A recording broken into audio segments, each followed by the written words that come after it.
Hey guys, it's Tash. I really need to get a new camera before I go over to England, so hopefully I'll get that done soon because I really want to do some vlogging over there, and especially in Iceland because I'm super excited to be going to explore Iceland. But yeah, for the time being, thank you Georgia for letting me use your camera. So I just did a video about how I got accepted to go work at Disney World, but I thought I would do another video now talking you through the kind of application and interview process in case you're like you want to do it or you're just interested. Anyway, so as I said, I've always kind of had working in Disney in the back of my head and on my bucket list. And when I was living in England last year, I went over to Euro Disney in Paris with a group of friends, and one of the girls that I went over with was like, I really want to do this program that I've heard about where you can go over to Florida and work for Disney World. And I was like, oh yeah, I know about that program as well. I'm thinking of doing it. We should do it together. Anyway, fast forward to now. I'm back in Australia at university in Brisbane studying entertainment at QUT, and after my first semester I was like, okay, I think I'm actually going to do this. I'm going to apply to go work at Disney World. So what I kind of did was I started off by looking up the international college program, which led me to the cultural exchange program, which is exclusively for Australian and New Zealand citizens. And so I kind of researched eligibility and roles within the program. So to be eligible, you need to be an Australian or New Zealand citizen, at least over 18, be studying full-time at TAFE or uni, or have graduated within the last 12 months of applying, and have finished at least a year of uni or TAFE. I think that's all the eligibilities. So yeah, I was pretty eligible. I wasn't 100% sure whether I was eligible in regards to finishing a complete year, because I was applying having only done 6 months, but I will have done a year by the time I go.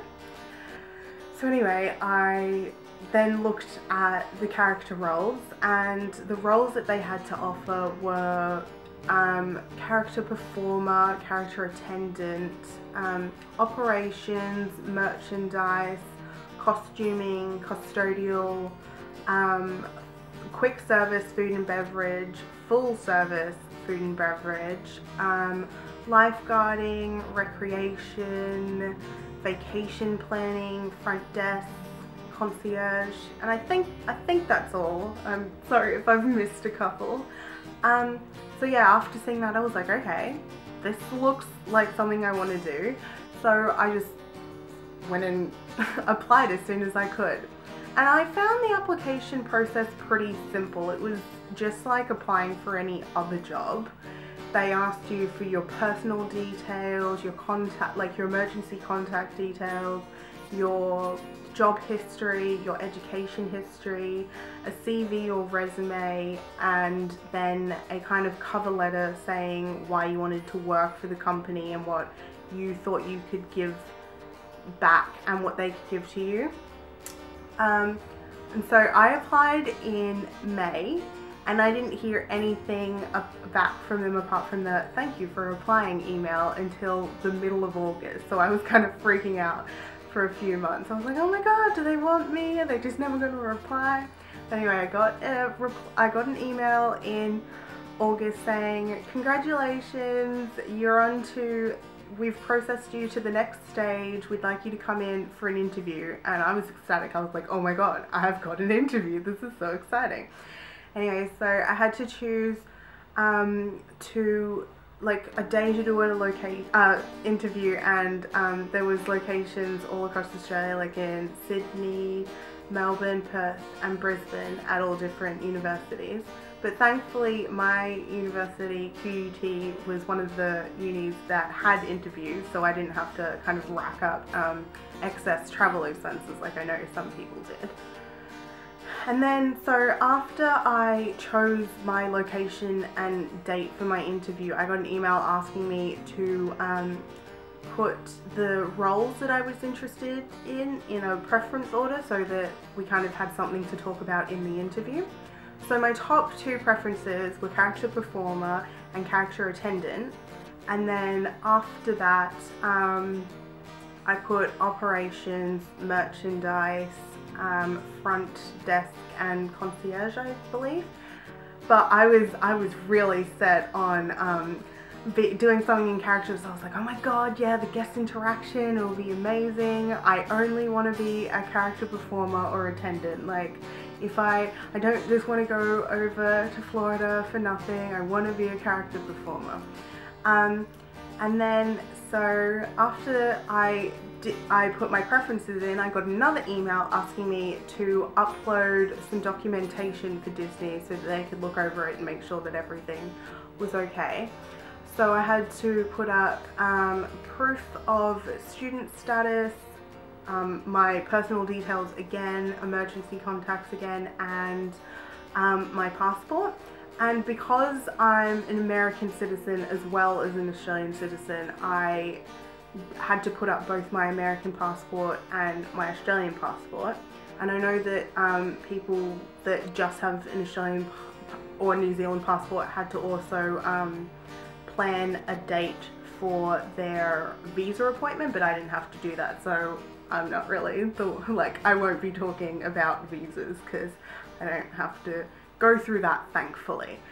So yeah, I think, yeah, that was the end of the application process. It was quite long, but in the end it wasn't too difficult. Like, it's worth it. Okay, now on to the interview. My interview was at QUT and I had to be at the presentation at 9 AM on, I can't remember whether it was September 2nd or 3rd, but I definitely know that it was a Wednesday because I missed that whole day of uni and I had no problems with it. I was like, I'm going for an interview with Disney. I don't care about anything today. So yeah, I went like half an hour early because I was like, I can't be late. I need to know exactly where this room is. I need to like suss everything out. So I got there half an hour early and there was a bunch of other people there, thankfully. So I knew that I was in the right place. And we went into a room to watch presentation, and I just kind of started talking to everyone around me, which was nice. Like, everyone was super nice. And yeah, like, we watched the presentation and I was like, oh my god, like, I don't care what role I have now, I have to go. Like, I need to work at Disney World. It looks magical. It's everything that I've ever wanted. Like, I started tearing up because the videos made it look so beautiful. I was like, oh my god, this is what I need to do. Like, I've never felt more passion for anything.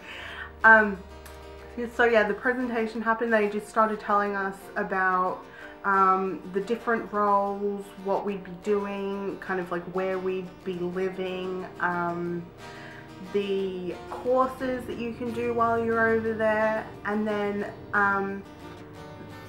a lady started talking about immigration. I started freaking out because she was exclusively talking about a visa and how you needed a visa to go. So I was super worried that after all of this, I wasn't going to be able to go because I had an American passport. Because when I was in high school, there was a program that I wanted to do that was an exchange over to an American high school, but they wouldn't let me do it because I had an American passport, and they were like, well, you're American, you can't do an American program. And I was like, no, this isn't fair. Like, I live in Australia, I was born in Australia, I just happened to have an American passport through my mum. Anyway, so I plucked up the courage to ask whether this was an issue. Like, I was nearly in tears and I was shaking, about to have like a panic attack, and she was like, oh no, that's fine, like, you just don't need to worry about the visa, like, chill out. And I was like, oh my god, thank you. Like, I was freaking out. So after the presentation, I had a few hours that I just had to wait around before my interview. and I was too nervous to eat anything. So I just kind of waited in the waiting room with a bunch of other people, waiting for their interviews for about 3 hours. So I was sitting in this room for 3 hours, and it was just super nerve-wracking because the first hour it was like, okay, it's fine, like, oh yeah, we're here, this is super exciting. But by the end I was like, oh my god, it's my turn soon, what if I don't do it right? But everyone kept going in, everyone was nervous going in, but then they came out really happy, and weirdly that made me more nervous because I was like, they're being so nice to everyone, so I'm not really getting to gauge how things are going. But anyway, so I got to know a whole group of people by waiting in that waiting room, which I'm really glad that I did. So now that I know people before I go over. And yeah, so we were just kind of getting to know each other, asking each other Disney questions like, what's your favorite ride? What's your favorite character? And that was really good to make the time go past. And then in my last hour and a half, an alumni, which was a person that has already been and come back, came over and was answering all our questions. Like, I don't even remember what I asked. Like, the whole interview and waiting for the interview process was such a blur because I was just like, oh my god, no, like, don't freak out, it's fine. But yeah, so we just kind of asked all the questions that we had heard about but didn't know the answers to. So it finally got to my turn to have an interview, and I was shaking. I was like, oh my god, what if I do something wrong? What if I don't get it? What if I don't have the right look? What if they just don't like me? But my freaking out was ridiculous. Like, it didn't need to be there. So my advice, because I would tell you about my interview, but I really don't remember anything. It was a blur. Like, I know that I had a chat with my interviewer. I believe her name was Jill. She was super friendly, made me feel really comfortable, and it didn't feel like an interview. It was just kind of like a, let's get to know each other. And yeah, so just be yourself. Don't freak out. It's fine. And get to know other people in the interview room. Like, I found that really helpful. Like, I learned a lot of things that I didn't know about the program and about Disney World in general by talking to these people. So yeah, and you get to make friends before you go, so it's great. Anyway, see ya! Subscribe if you want to keep up with my little adventure because I think it should be really fun.